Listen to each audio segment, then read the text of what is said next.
todos os nossos pecados foram perdoados em Cristo, mas agora nós somos reputados como homens e mulheres completamente justos, completamente santos, completamente retos. Mais uma vez, não por causa de nossos méritos e obras, mas pelo que Cristo fez na cruz do Calvário. Esse é não tenho como enfatizar isso, mas esse é o ponto central da reforma protestante do século XVI.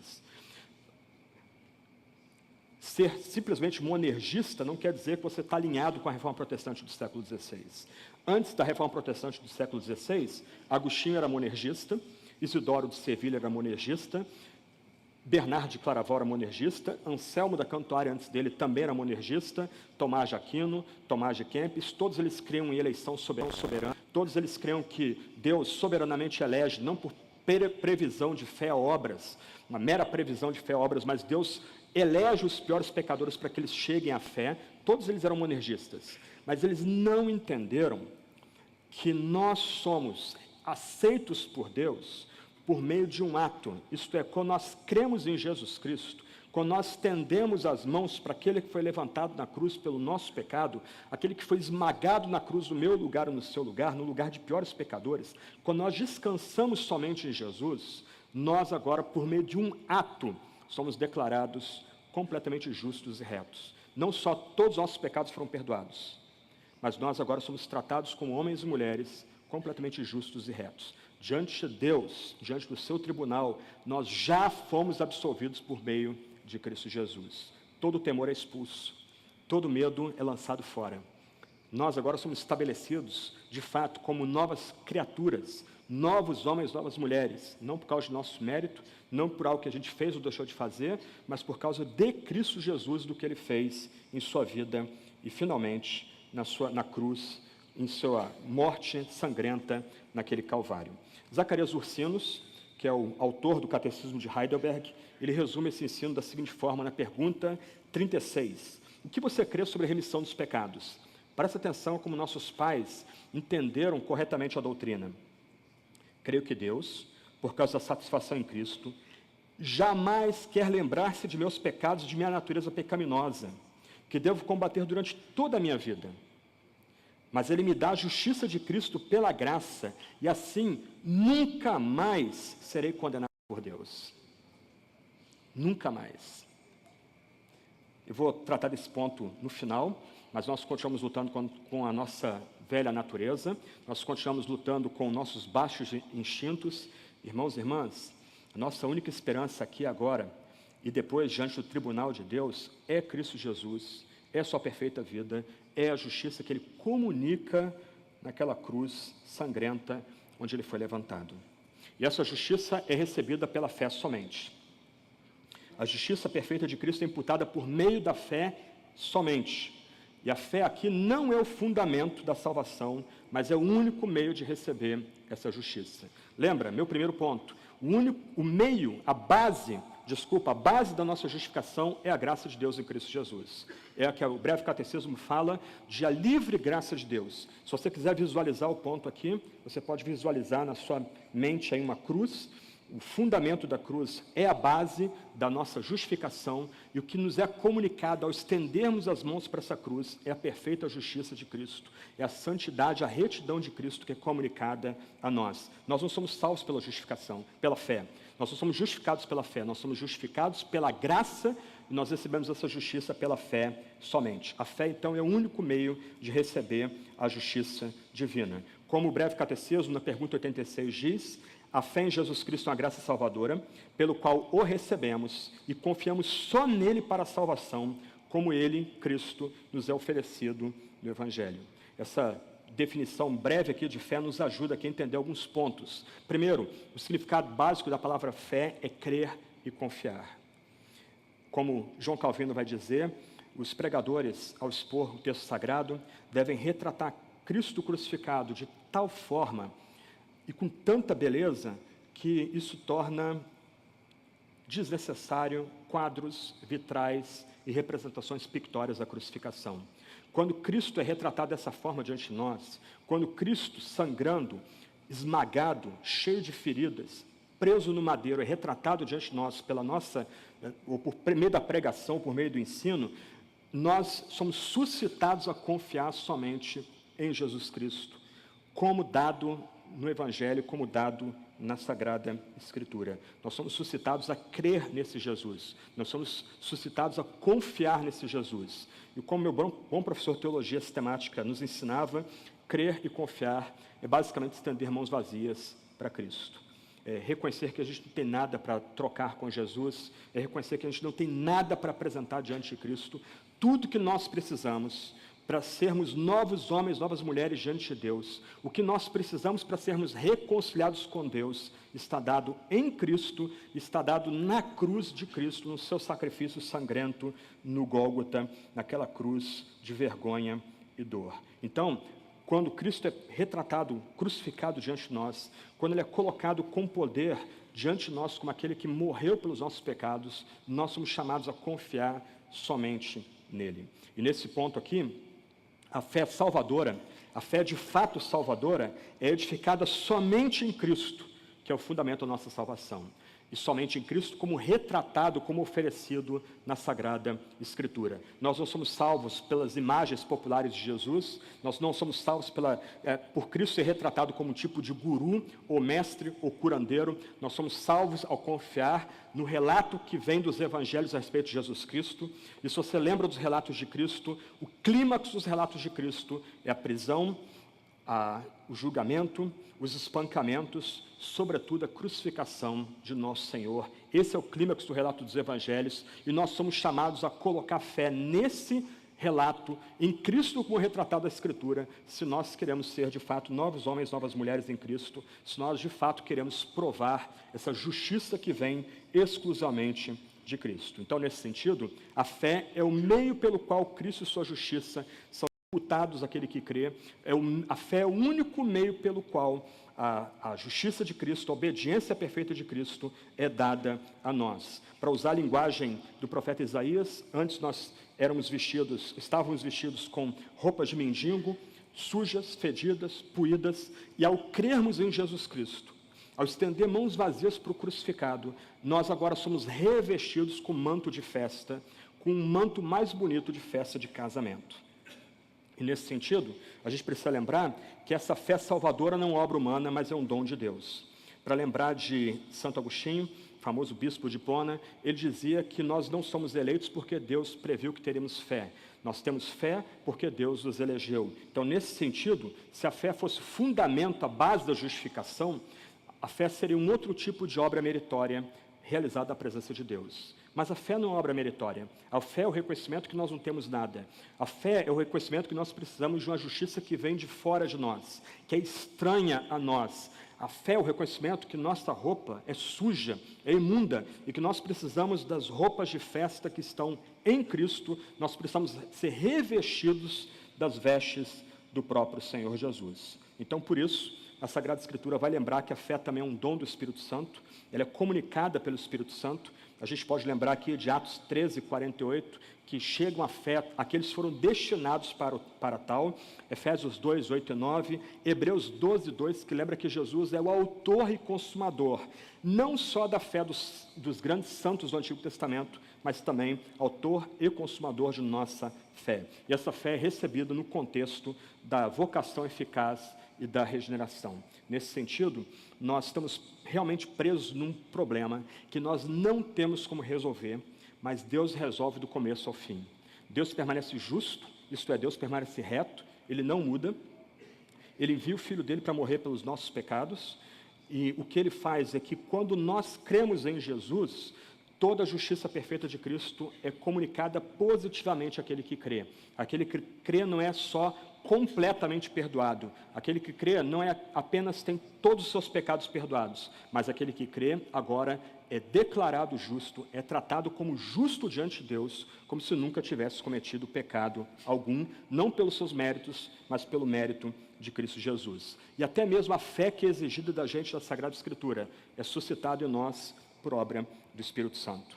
Nós somos colocados diante de uma encruzilhada ao ouvirmos a mensagem da justificação. De um lado, nós, com o nosso fardo, e quem já leu o Peregrino vai entender, nós somos colocados diante de Cristo crucificado e com aquele peso sobre nós, nós lembramos, ou nós somos ensinados, eu preciso da justiça de Cristo.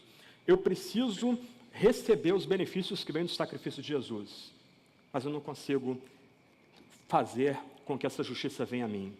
Eu preciso implorar a Deus, me dá fé, aumenta a minha fé, move meu coração de tal forma que eu descanse nesse que está crucificado diante dos meus olhos. Então, até mesmo a fé é um dom de Deus. Caminhando para o final, eu queria comparar muito rapidamente aqui, numa tabela, a visão luterana e reformadora da justificação e a visão católica da justificação. O que deve nos espantar é que, nesse ano que nós celebramos os 500 anos da Reforma Protestante do século XVI, muitos de nós ou ensinam ou são ensinados num paradigma basicamente católico quanto à justificação. A visão luterana e reformada da justificação vai ensinar que a justificação é um ato forense, um ato que ocorre no âmbito do tribunal de justiça divino. Deus é juiz, Deus é o vingador do nosso pecado, mas por causa de Cristo nós somos absolvidos e reputados ou declarados justos. Para a visão católica, a justificação vem como um ato de cura, e a imagem que se tem não é do tribunal, mas de um hospital, onde as pessoas são gradualmente curadas. Na visão luterana e reformada, a justiça é alheia, ela vem de fora de nós. Nós não conseguimos produzir justiça em nós mesmos para entrarmos em comunhão com Deus. Para sermos reconciliados com Deus, é necessário que Deus nos impute a justiça que vem de fora de nós, a justiça dada em Cristo Jesus. Para a tradição católica, a justiça é inerente, ela está dentro do crente. Essa justiça ela é aperfeiçoada na medida que o crente tem acesso aos sacramentos da igreja. Na visão luterana, reformada, a justiça é imputada ao crente. Na visão católica, a justiça é transmitida. Na visão luterana e reformada, a justificação vem pela fé somente. E a fé é autodenúncia, a fé é mãos vazias, a fé é confiar, é descansar na graça de Deus oferecida em Cristo Jesus. Na visão católica, começa pela fé e continua pelos sacramentos e as boas obras. Na visão luterana e reformada, a justificação é dada agora, por meio de um ato, com base na obra completa de Cristo. Na visão católica, a justificação é dada agora, com base naquilo que nós nos tornaremos. Nós estamos sempre em caminho para receber a justificação. Nós nunca temos segurança. E esse é o último ponto. Enquanto na visão luterana e reformada o futuro já está garantido para os justificados, na visão católica o futuro é incerto. O fiel vive naquele pavor, no medo terrível de cair da graça e perder a salvação. Mas talvez você esteja perguntando aí, mas ok, tudo bem, estou entendendo o ponto, mas onde entra o meu arrependimento? Nós ouvimos há pouco aí uma exposição da mensagem central das 95 teses. A primeira tese começa com a famosa pergunta: quando Jesus Cristo ensina a arrependei-vos ou convertei-vos dos evangelhos, ele quer que toda a vida cristã seja de conversão e seja de arrependimento. A pergunta que geralmente se faz quando se ensina esse dogma luterano e reformado da justificação é: permaneceremos no pecado, pois, para que a graça abunde? E esse foi o problema do catolicismo pós-reforma. O catolicismo pós-reforma, ele rejeitou cabalmente toda essa visão de justificação, entendendo que ela seria uma porta de entrada para um antinomismo ou para uma vida pouco preocupada com a santificação.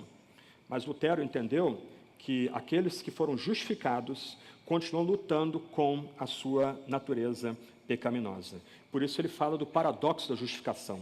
A pessoa que recebeu o dom da fé, ela vai ser simultaneamente, em sua vida após a justificação, simultaneamente justa e pecadora. Lutero vai dizer: somos verdadeiramente e totalmente pecadores, com respeito a nós mesmos, ao nosso primeiro nascimento.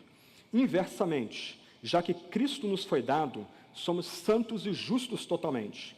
Então, de diferentes aspectos, somos considerados justos e pecadores ao mesmo tempo. Nós, então, estamos presos a esse paradoxo. Por um lado, por causa de nossa natureza em Adão, nós vamos continuar lutando com o pecado, nós vamos continuar lutando com os demônios, nós vamos continuar lutando contra o mundo, como tipo de ideologia que se levanta contra Deus, mas, do outro lado, nessa tensão que não é resolvida desse lado da existência, se nós cremos em Jesus, se nós confiamos em Jesus, nós já fomos revestidos com sua perfeita justiça. E somos considerados, então, por Deus, como homens e mulheres completamente justos e santos e retos, como homens e mulheres que já estiveram diante do seu tribunal e foram absolvidos pelo Deus que é justo e justificador. Então, por conta dessa tensão, nós agora respondemos a Deus com a vida de quebrantamento e arrependimento. Presta atenção, nós não somos salvos pela fé, nós não somos salvos pelo nosso arrependimento diário.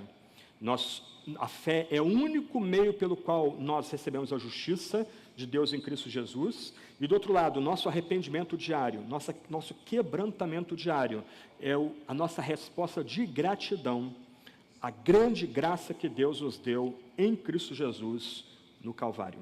Por isso, como Lutero vai destacar, toda a vida cristã vai ser vida de boas obras a partir do ensino da doutrina da justificação pela fé somente. Ele vai dizer que o cristão vive não em si mesmo, mas em Cristo e em seu próximo. Então, num aspecto aqui bem sério, se de um lado, o fundamento da justificação é a graça de Deus em Cristo Jesus, a justificação consiste em Deus comunicar a sua justiça, dada em Cristo a pecadores, e essa justiça é comunicada pela fé somente, aqueles que creram em Deus e em Cristo, agora têm uma vida marcada por humildade, por quebrantamento, pela busca da santificação diária, não como a forma de aumentar ou diminuir o amor de Deus, não com a forma de atualizar a graça divina momento após momento, porque o amor de Deus por nós não aumenta nem diminui, nos amando, como nos ama desde antes da fundação do mundo, Ele comunica esse amor de forma imediata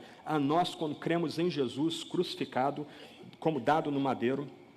Mas do outro lado, nós buscamos arrependimento e quebrantamento diário, pelo que Deus nos deu em Cristo Jesus. Essa é a nossa resposta graciosa. Essa é a nossa resposta alegre ao que Deus nos deu em Cristo Jesus. Nós, como Lutero vai dizer, passamos a ter uma vida marcada, não pelo amor próprio, mas pelo amor ao próximo e pela paixão por fazer boas obras, como resposta grata ao que Deus deu no Calvário.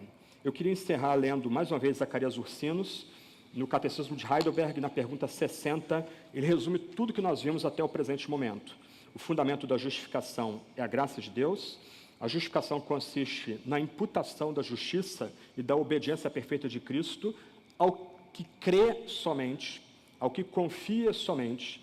Esse que confia e crê em Jesus vai viver uma tensão durante toda a sua vida.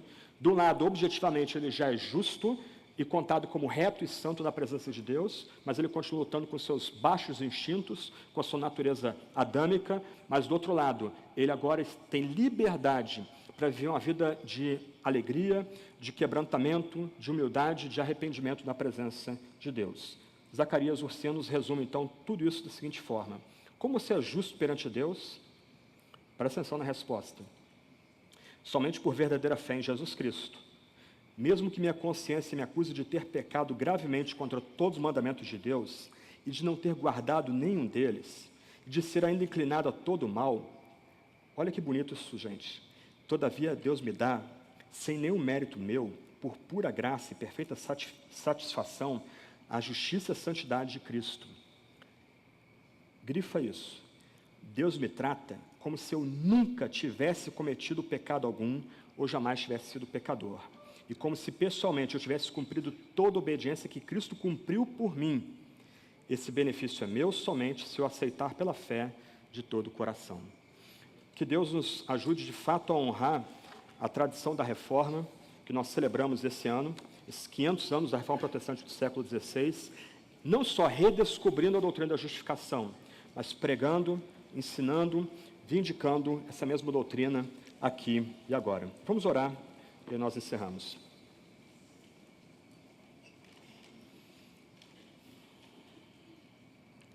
Senhor Deus, Tu és justo e justificador. Tu és completamente reto e santo, tão puro de olhos que não pode ver e tolerar o mal. Nós somos pecadores, nascidos e criados em miséria. Nós celebramos e adoramos o Teu nome, ó Deus, porque Tu serias perfeitamente justo em derramar a Tua ira sobre nós, em exterminar todos nós e todos nós juntos, banir-nos todos nós ao inferno. Ó Deus, nós iríamos ao inferno celebrando a Tua justiça, a Tua retidão, mas o Senhor não fez assim. pura misericórdia, uma misericórdia que a gente não entende, que escapa às nossas palavras, intelecto e imaginação, o Senhor determinou enviar o teu Filho, Cordeiro que foi digno de ser morto desde antes da fundação do mundo, para, tendo vivido vida perfeita, vida reta, vida íntegra, ter sido levantado na cruz do Calvário, uma cruz de vergonha e dor, ter sido massacrado pelo meu pecado e pelo nosso pecado. Senhor Deus, nós só podemos celebrar o teu nome, porque por pura graça, o Senhor suscitou fé em nosso coração e nos levou a descansar em Jesus e tão somente nele. O Senhor nos revestiu com a justiça perfeita de Cristo, de tal forma que o Senhor, que é justo, agora nos justifica. O Senhor nos comunica a justiça. O Senhor nos tornou homens e mulheres agora justos e retos e santos, como se nós nunca tivéssemos pecado, isso por causa da morte de Cristo naquele lugar de vergonha e dor. Ó Deus, nós celebramos o Teu nome, nós louvamos o Teu nome, nós cantamos o Seu nome. Senhor, nós não temos nem como proferir palavras na Tua presença por causa desse mistério profundo do Teu amor por nós, revelado na cruz em Jesus Cristo. Nós imploramos, ajuda-nos a meditar nessa doutrina, ajuda-nos, ó Deus, a aplicá-la continuamente em nosso coração, na nossa mente, ajuda-nos, ó Deus, a revestir nossa cabeça com essa doutrina como um verdadeiro capacete. Nós imploramos, ó Deus, que a gente possa pregar e comunicar essa doutrina aqui e agora. Ó Deus, dá Teu Espírito para nós, para que com fidelidade a gente exponha essa doutrina para o nosso povo, libertando-os dos grilhões, dos ataques satânicos, das acusações que vêm do diabo, do pecado que ainda continua residindo na gente, dos ataques que sofremos do mundo. Ó Deus, ajuda-nos a pregar essa doutrina no poder do Teu Espírito, ajuda-nos a vindicar essa doutrina tão antiga, mas ainda desconhecida entre nós. Ajuda-nos, ó Deus, a cantarmos e a celebrarmos aquilo que o Senhor fez em Cristo no Calvário, e dá a nós, por livre graça, recebida pela fé somente. Nós pedimos tudo isso em nome de Jesus Cristo, nosso Senhor, nosso Salvador, nosso justificador, nosso reconciliador, nosso propiciador, nosso expiador, nosso único Salvador. Em nome dele que oramos. Amém.